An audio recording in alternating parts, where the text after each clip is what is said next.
All right, there. Lorenzo, how are you, man? I'm excited to see you on here. What a hell of a night for you. A hell of a comeback.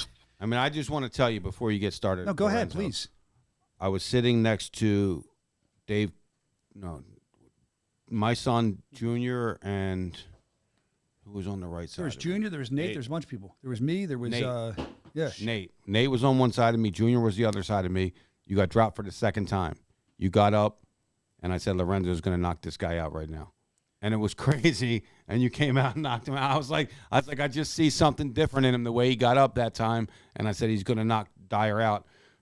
You know, I mean, Dyer came in, he fought an unbelievable fight, and he got caught. Again, like I say always, he didn't get beat up the whole time, but you did exactly what you had to do. Like, you landed that great equalizer again for the second time at 185 pounds where everybody doubts you and says you're too weak and you're not going to have the power there. And you did it. You did what champs do, because there ain't no champ unless Lorenzo Hunt says so. Let's go. Go ahead, Dave. I hear you, baby. That's right. That's right. Hey, champ, a lot of interesting stuff with this fight. One of the things got sent in, I think they're in there having a sidebar. Hopefully they hear me. I'm going out of order. But one of the things that got sent in about this fight was it's amazing that I think Lou Fuse sent this in. It was the exact same timing and everything, it looks like. Can we show the clip? Yeah, here.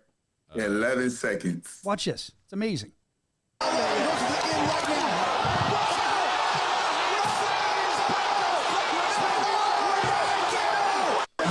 Lorenzo. Wow. Dude, are you even a real person? Is my question. Like, I feel like you're a video game character or something. Where does this come from? Okay. Okay, so listen. So, can you hear me? Yeah, sure. Go ahead. So, if you go back to the Hector Lombard fight, I did the same thing to him too. He just didn't fall out, but he kind of dazed him. I did the exact same move at the exact same time at the end of the fifth round. I backed away. He ran up to me. I cracked him across the jaw, and he just kind of slumped a little bit, but he didn't go out. So Hector's the only one that took that shot and didn't go to sleep like that. Wow, man. It's amazing. And it was incredible because the reaction that everybody had, it was like we're watching everybody in the arena. We showed it earlier. We showed the crowd reaction from the crowd. Everyone's kind of watching, like, ooh. Then it's, it was probably one of the most exciting moments in BKFC history. What's up, Ev? Is that the first? We're trying to pull it up now. Is that round one?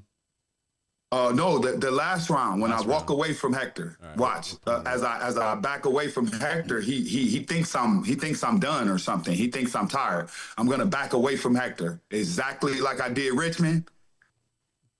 Yeah. Bam! Same exact shot. It just didn't put him out. Yeah, Hector's tough.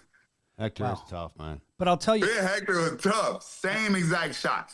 So I told you guys, I tell people I've done martial arts for a long time. I've been a teacher for a long time. I'm not just some guy that just stumbled into this. I know what I'm doing.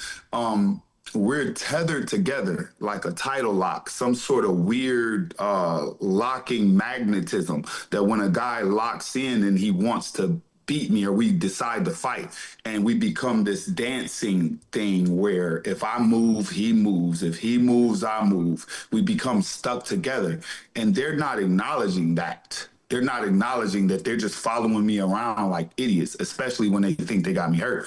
So there you go. I could have done other things, but hey, I only needed that, so I'll take it. It worked out for you. And I was watching, some I'll say, I watch, your wife's wonderful, and I always like to see her reactions when you're in there. And what I'll say, because you guys are a great team together, like even the way you walk into an arena. But I watched her, and I'm like, is there any fear in her face at all? Your wife stood there like this, stone-faced, watched, even in the beginning when you're getting hit, like she just knew what you were going to do. She believed in you. So it was absolutely incredible to watch that from my perspective. We had a really cool, we'll show it later, we had a really cool point of view knockout from my side of things as well. Now, what I'd like to do with you, I mean, the fight wasn't that long. I'd like to watch the fight and have you kind of talk about it, like live, just say your thoughts as we're watching. What was going through your mind when this stuff was happening? Would you be able to do that for us? Yeah, no problem. But let me say this too. my wife, like she has my back. She's watched me do big things. She helps me. She works with me. She trains with me. She actually drives the tow truck while I run behind it, punching it. Sometimes she forgets I'm back there. We're 5-6 miles in, and I'm like, why are you going so fast? I want to talk about that. Hold on, I want to talk about that real quick because I don't know if we explored that before the fight. I was talking on the phone to you, and I said, Lorenzo, you got a tow truck. You're hanging a heavy bag. You're running around Atlanta. We talked about how you moved from Florida to Atlanta. And I said, is that really helping you? I mean, it has to help. I said, was it like a publicity stunt? You said something like this. She's like, yeah, it kind of helps, but I got to let him know the Juggernaut lives here now. Everybody's paying attention to you. That's why I love you, man. But so I just want to say, what do you got? 6 months before we did our first BKFC fight, I created Lorenzo Hunt in Philadelphia. Oh, it was the MMA thing? Did you guys have him for MMA? He fought. He was doing very well. You know, he's not the best on the ground. Maybe he would admit that too. But obviously, he's a banger. He's a banger. And I pulled him aside and I go, "Yo," I said, "I need some promotion in this fight. I'm gonna give you a little extra money. You promote it? Let's do a show." We got to find that. He came out and he did his thing, and you know, ever since then, I was like, "Man, Lorenzo Hunt's gonna be something." And obviously, I didn't create him, but he finds a way to win. Sure and does. That's a great fighter. Like that means greatness. If you always find a way to win, you find a way to squeak it out, or you find a way to you're down, you know, and your back's against the wall, and you find a way to knock someone out. You find a way, Lorenzo, and that's why you're one of the greatest fighters that ever fought bare knuckle. Thank you very much, David Feldman. That means a lot to me, man. You know how much heart I put into this. To tell you the truth, after that fight, which was so long ago, it's crazy, I actually considered retiring. I lost to Joey Body Bags Pfeiffer, who is the #1 or #2 contender in the UFC right now. He choked me out. And he went on he actually went on Joe Rogan podcast and talked about that fight. He talked about being one of the only guys to ever beat me. And he said, you know, I was terrified of that guy. And I just climbed on his back. I choked him. He wouldn't tap. And I told him, I said, you're going to have to kill me. So he choked my ass out. And I never tapped. I never gave up. Even when he choked me out, I shook his hand. You know, I just had to, I just don't believe in quitting. I don't believe in giving up, not on myself. And especially not on myself. You know, I just don't believe in giving up. And I'll fight till my last breath. And we saw that the other night. And we saw that Saturday night. We've seen it many times with you. You there's no quitting you. Now, the question is that to be in that moment more than once, you're a very convinced person. You always think that you have the key to win, which is important, right? But at that moment, and like I said, we're going to watch, they're queuing it up. But when you hit that punch, you knew, I could tell you knew. Your arms went up. You felt it. What does that feel like, dude? What does that feel like that he was just bull rushing you and then you pop? That's got to feel amazing. When I was a kid, my father used to scrap metal. He used to have a little junkyard. And as a punishment, he used to make me carry the batteries from one side of the junkyard and stack them in a pyramid on the other side of the junkyard. Now, everybody knows batteries are heavy. Yeah. Or I used to have to stack the tires. I would throw the tires across the yard and try to stack them so I wouldn't have to fix them. I'd throw tires, you know, that after we take the rims out, there'd be a million tires, a pile of tires. I throw them across the thing. I know my strength. I know that I could kill you if I wanted to. I walk around with that like a loaded gun all the time. And when I train, people actually critique me on the way I'm gentle. I try not to hurt people.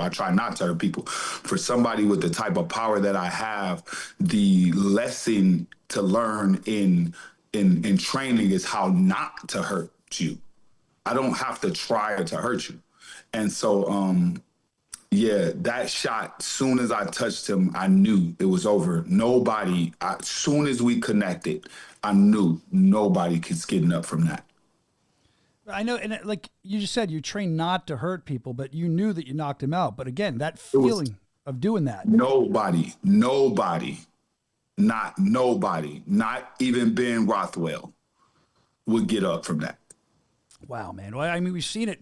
I believe you. We've seen it a bunch of times. You could just call out Ben Rothwell. He's done that before. All right, here's what we're going to do. Let's let Lorenzo watch his artistic work here, and he can commentate on what he was feeling throughout the fight. Close. The champion Josh Dyer versus the former two-division champion Lorenzo Hunt. The bell at round number 1. Black and gold trucks. Yeah, I didn't expect him to blitz me. I thought he would respect my power and I would get to play it and jab a little bit, but he blitzed me with a nasty right hand that caught me right on the temple. It dazed me instantly. All the other stuff he threw just kept me off balance, but that first punch, he put that knot. Hey, I looked at the referee. I said, bro, what happened? Did you do that? I thought the referee hit me. Josh came so fast. So I said, okay. I got it together. He looked at me and he was like, "You okay?" I'm like, "I'm okay. I got it together."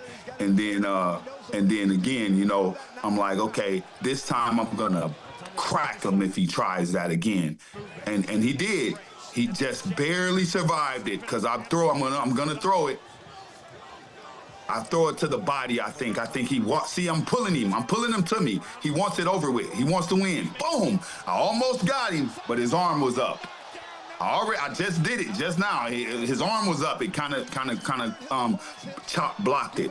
But this is the important part. He hit me in the back of the head, but I didn't complain. I clapped, and then I told the referee, "I'm okay." I knew it was over. I knew it was over. When I touched him right here, I touched him with that right hand to the body. And then we kind of tussled. I felt this strength. I knew it was over. That little hesitation right there that I'm doing is keeping him back just enough. Here, I don't know if I'm stumbling or slipping or what, but I don't know what was going on right there. It was just a lot. Josh is calling me, guys. Josh Dyer is calling me right now. Just put him through. I don't think I can. It's a Facebook. So you guys give him a call and let him on. I was checking on him to see if he was okay. Give him a call and let him on, man. Hey, that was a crazy, crazy knockout. And wow. It was. I knew as soon as I touched him. Now I will say this. I like Josh Dyer. Ever since our first fight, I've kind of mentored Josh Dyer a little bit. I told him what to work on. I told him he needs to get some roller skates and try to work on his foot movement. He obviously listened to me because he disappeared when he hit me with that overhand right. I never saw him. I like him. He's super strong. I think he'll do well in this sport. I think he'll do well long after I'm gone because he's just that strong. He is very strong. You understand? The type of knowledge and skill and calmness under pressure, courage under fire that I have, it takes years. You won't have this until you get old, Josh. It takes years to somebody beat you up and you smile and clap and then you go and you give them your best. I'm just older than you. I've done it longer than you. I know the ins and outs. I know how to slip and fire. I slipped both his punches. He threw a jab, I moved, and then I went all the way across and countered his two. It was perfect, just like I teach it in class. Yep. So if you guys go on my YouTube, go on my Facebook, if you go to the Dynamic Striking and order my instructional videos, you will see I taught that exact move for years and years and years and years, and it works. That's what happens. Talking to your mic, sorry. You know, you keep doing it and doing it and doing it and doing it, and it becomes natural to you because you were dazed, you were out of it. Whether you say you weren't or not, Lorenzo, you were out of it. And because you did it so many times and you taught it so many times, it became a natural instinct to you. So you knew now's the time to unload that, and you did. But let me go back to Dyer for a second because a lot of people came to me and they said he's scared the way he's talking on the interview. He's scared. I said he's not scared. He's humble. He's a very nice guy. He's not scared. He's actually, I feel like he's going to come right at Lorenzo right now just to see if that rest had any bad effects on Lorenzo, and he did. Listen, both of these guys, great champions. Yep. Obviously, Lorenzo always finds a way to win, and he did again. And Josh Dyer obviously is going to be coming back. Dyer's he almost scored a devastating knockout of one of the GOATs. Yeah, Dyer's got a bright future, and I'm going to piggyback on that statement, Lorenzo, for you too. When we filmed the Face Off, remember a couple weeks ago, it was Yes, sir. I was sitting there, and I talked about this last week, and I know both of you guys for many years, and I'm thinking, Josh, what are you doing? Like, you can be humble, but we got to fight here, and like you got to go at Lorenzo a little bit. He's going to eat you up. And then I started thinking, Lorenzo, and I'm curious of your thoughts on this. I think what Josh was trying to do is be humble, and I have to ask this when I talk to him. But I also think he was trying to disarm you in a way that others haven't been able to. Because if he stays calm and keeps complimenting you, it's like when you're getting made fun of and sticks and stones will break my bones. You kind of just ignore it and brush it off. He stayed calm and complimented you. And I think that was a strategy. I could be wrong. I think it was a mental strategy. I've had that happen to me before.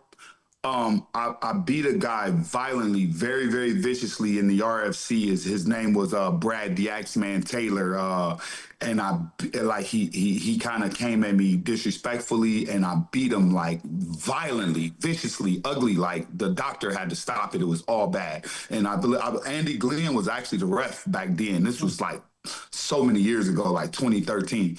And the next time we fought, he shook my hand 1,000,000 times. He was super nice to me. And so I was nice too. He wound up choking my ass out. So I'm familiar with that tactic. And I do believe that Josh Dyer was attempting to disarm me. And I think it even worked a little bit because when the fight first started, I didn't think he would blitz me. I thought he was going to respect my power and stay back because he was so nice during the interviews and because he was, so humble and so sweet. I thought that we were going to have a skill for skill fight. He came to kick my ass. So it's crazy as you're talking about this. Maybe he wants to weigh in. I don't even always look at this. Yeah, My cell phone just rang and it's Dyer. I didn't even talk to him. I just said, hold on. I don't think I can Bluetooth him. Let me see if I can. I'm going to try to Bluetooth him through the board so we can talk to him for a minute, okay? Yeah. Let him in. I put it through the. See if you can hear him. Hey, Josh, can you hear me? Yeah, I can hear you. All right, I got Josh Dyer on the phone. Josh, by the way, before we even start this, I just want to give you your props. Proud to have you as a champion. Your future is still bright, I think. And Lorenzo was just talking about you, and I know Dave's in here too. He was talking positively about you. But we were talking, and I don't know if you heard this, because I don't know if we're on that much of a delay, but when you were doing the face-off, Josh, that we did here in the studio, I felt you were being very humble, as Dave was saying, but you're also, you weren't really going at Lorenzo too much. I'm curious, did you do that? Was that a strategy for you to kind of disarm him, where most will fight back and talk back, or like you just kept complimenting him? Was that part of like a mental strategy? Am I looking too deep into this? No, actually, a lot of it had to do with just absolute respect for Lorenzo and like what he's done with the sport and like what he helped teach me in the process. But yeah, at the same time, over the years, I've learned that there's certain people that feed with the fire. You spray fire on fire, they get stronger. Lorenzo might be one of those dudes. So I was like, we're just gonna try to drown that fire just a little bit and see if maybe we can combat it with a couple different works. But yeah, it wasn't intended to be a strategy, but as I flowed with it, I was like, I think that might be better, because if I come at it all hard, which I don't think would be the right, because I got my ass whooped last time, I'll look like every other dude that's come back mad from getting their ass whooped, and like that might build confidence. So there's a lot of mental shit with this one. So Josh, one of the first things when I spoke to Lorenzo, and I was going to call you later today and check on you, and I spoke to Lorenzo before the show on the phone just to make sure everything was lined up and he was good to go. And one of the first questions he asked me was, "How's Josh? Have you spoken to Josh?" So I don't know how much you guys have spoken since the fight. I saw, the presser, and I saw you guys back in the locker room for like a minute real quick. But Lorenzo, anything you'd like to say to Josh and Josh to Lorenzo about the fight? Lorenzo, you can start. What are your thoughts on Josh? What do you say to him? Yeah, I'd like to say to Josh, my hat's off to you, brother. As a champion, as a fighter, you did everything right. That was amazing. Even blitzing me off the line, your intentions to out Juggernaut the Juggernaut was definitely right on point. The double overhand, my favorite move, like right on the temple, sat me down. The uppercut, even the shot to the back of the head. I didn't call foul because it was fucking a great shot. I'm like, wow. So that calmness that I have when I get pressured is just practice, years and years and years of actually being the smaller guy, actually being the bully guy. I was bullied at one time in my life. You know what I mean? I just got very, very good at being calm and staying with it. You know, long as you stay with it, you got a chance. I'll say one more thing to you, Josh. I was true to my heart, worried about you. I never want to use that much force, but I needed it to get you off of me. I needed it and I needed it. And when I hit you, it scared the shit out of me, man. But I'm so glad that you're all right. You're a tough dude, man. You are the toughest dude I ever fought. I was in the ring with you, Lorenzo, and I heard you say, "Get up, man. Please get up." My wife said that on the broadcast. She heard it. She was like, "I've never seen Lorenzo look so concerned." My wife was watching. She told me that. Josh, anything you want to say to Lorenzo about that fight? Anything you want to say to the fans about what happened, how it went down? Just talk freely, please. Dude, yeah. First of all, thanks for all the kind words and everything. That means a lot. It really does. And I had a great time out there, man. Like it was a wonderful fight. It was everything that I hoped that it would be. And I'm just glad shit doesn't go to decision with us, you know. So I'm like, that the fans are going to get what they get, right? And we went out there and we absolutely fucking delivered. We brought everything that makes us special, everything that they were hoping to see, they got to see, and that means the world to me.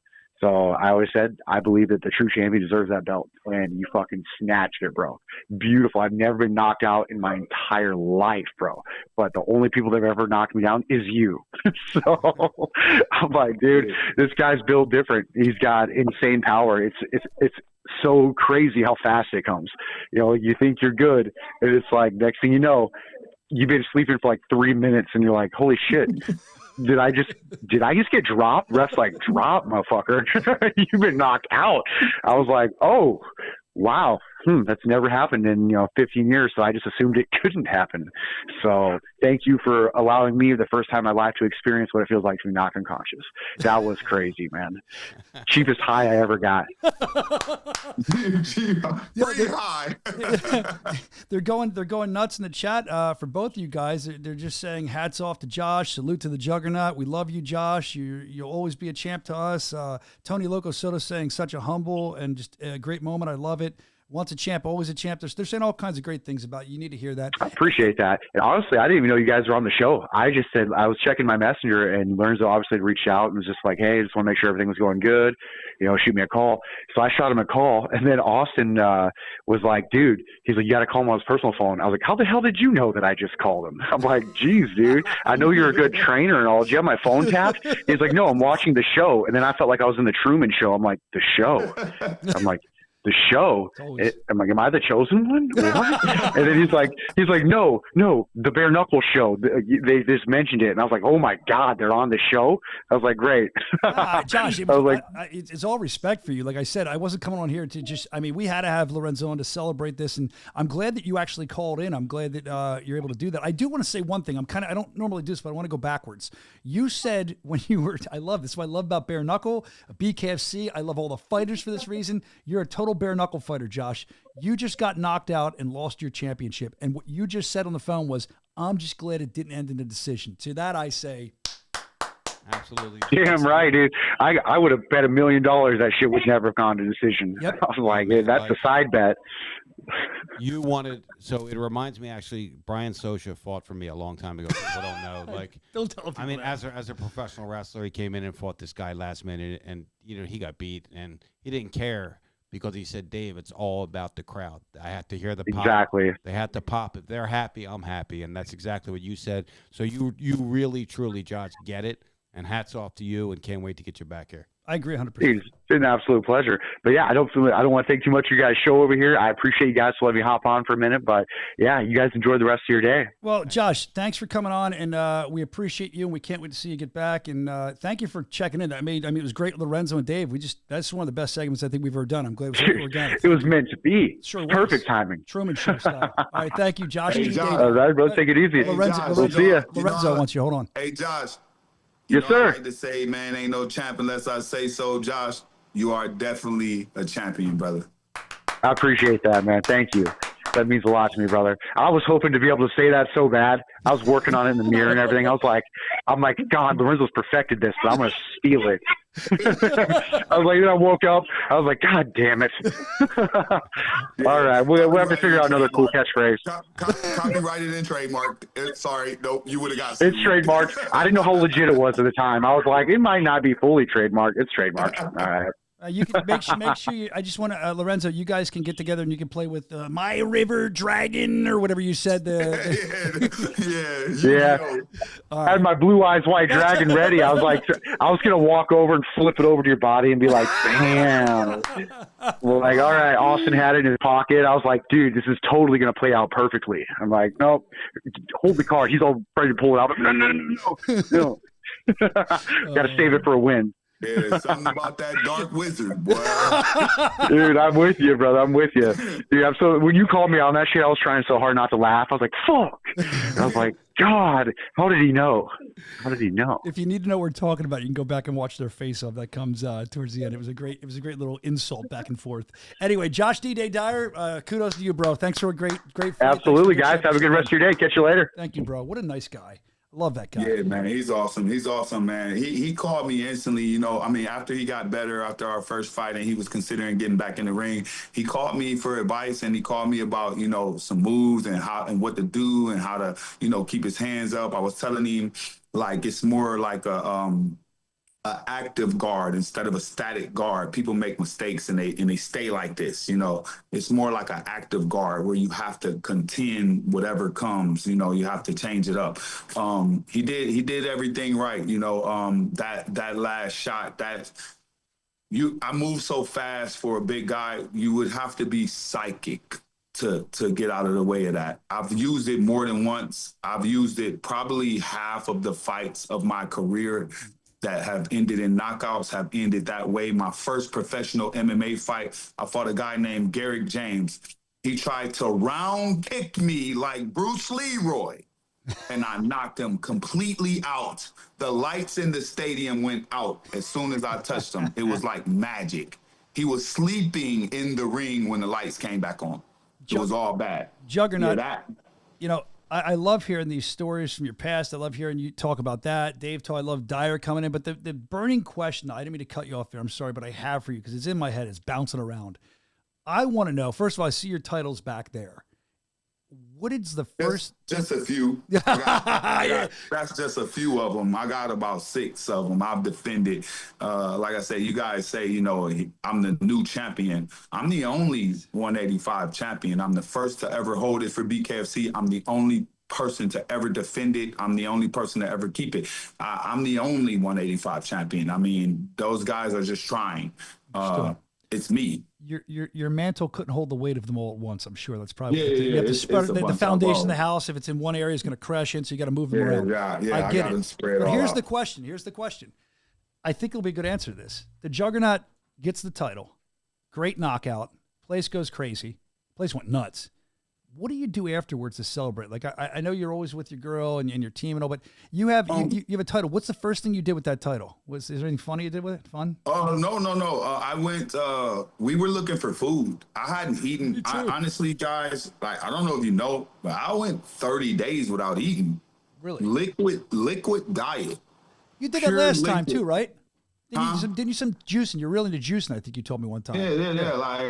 Like 30-day liquid diet. We talking about celery, cucumbers, just green spinach, just a disgustingly long liquid diet. And I had to eat, man. We didn't plan that. There was nothing open in that little town. I know. We had to go to the casino. I should have gone there. So I went straight over to the casino, try to find some food, and then I went to sleep, man. I was beat. Well, when you got home, you got the title belt, you walk into your house, you're feeling great. You're always the champ in your house, but now you're the world champ. You say, oh my God, my kids almost knocked me down. They jumped at me. You know, I left as soon as Dave told me that I had the title fight. I haven't been home. I don't come home in between camp. I go straight from camp to the fight. So my kids haven't seen me since October 15th or something. Oof. And they were crazy excited to see me. You know, I'm their best friend. And it's just, it shows they miss me big time. That makes me happy. I feel the same way. I call my little dude my best buddy. I totally get it, man. It's a wonderful thing, and I'm sure that made you feel even better, and they probably got the title belt, and they're excited. Look, man, we're glad to have you back. We always say you're must-see TV, an OG, and I love the fact you're shouting out the OGs, the Mount Rushmore, because I think as new people come in, we can't ever let them forget who helped build this thing, right?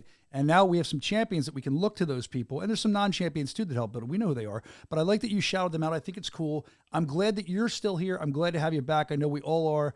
Amazing fight. Amazing showmanship is always walking in half naked to Nate Shuck. Did you see show him the graphic really quick. Can you see it or no? See Lord. I don't know if you can show that. This syndicated? Well, look, there's Nate. Oh, my God. That's Nate. Why'd you do that to Nate? Why'd you do that to Nate? It was Vaughn Design Team. It wasn't me. And so listen. So, Lorenzo, why'd you put so you guys know me. Me? You know I'm experienced. Like, I know how this goes, right? This was my idea after I cut. Oh, my God. So listen. This was my idea after I had to cut all that weight. You guys usually make me wait to get on the scale. Like, I gotta wait for all the people, and I gotta wait for the prelim fights. So I was like, I'm going to weigh-ins naked. And then they're going to have to let me weigh in so I can hurry up and eat. I want to eat something. Like, I want to eat something. And my mom was like, no, don't do it. I was like, be quiet, Mom. I'm going in naked. Bro, I was outside, and I didn't know you were naked. The reason I did that to Nate, I'm sorry, the reason I did that to Nate is because Nate was like, they're not going to let you weigh in if you don't come sign this paper. I'm like, God damn it, Nate. I was trying to get out the hallway so no kids see me. And he's always trying to stop me. Nate's always trying to stop me from doing what I want to do. Sometimes with good reason. But like I said, I think I told you this. You're great. I've known you for many years, but don't ever hug me with balls out again. I don't like it. It was good to see you. It's been a while, but we can wait with baby oil or whatever else you had on you. Video too. I got that video. Oh, no. Don't you run from me. Oh, God, no. Don't you run from me. Anyway, all right, Lorenzo the Juggernaut Hunt. Listen, that was way more than I expected. I didn't think he was going to stay on this long. I said 5 minutes. We've taken a lot of your time. You're the champ. You're saying so. We're saying so. The fans are saying so. Congratulations. Everybody's talking about you guys, and we appreciate you having as champ. We're proud to have you as champ. Thank you for being here. Thank you so much. Shout out to my management team, All In Management. Shout out to everybody who helped me. Shout out to Mercy. Shout out to Trent. Shout out to my beautiful wife, and shout out to David Feldman. David Feldman, what is next for the Juggernaut? David Feldman, while you were talking, he got a call and his eyes lit up and he goes, I gotta go. And I go, okay, go. So I'll try to find out what's next for the Juggernaut from him, and we'll talk about it next week, or maybe I'll just text you. I'll be like, here's what's next, Juggernaut. But I think the next thing for you, even though you don't want to say this, would be to relax, enjoy your title for a couple days, maybe. Just breathe for a minute. Be with your family, all right? Thank you, guys. Congratulations, Happy Chip. Thanksgiving. Y'all have a happy Thanksgiving. You too. Gobble, gobble.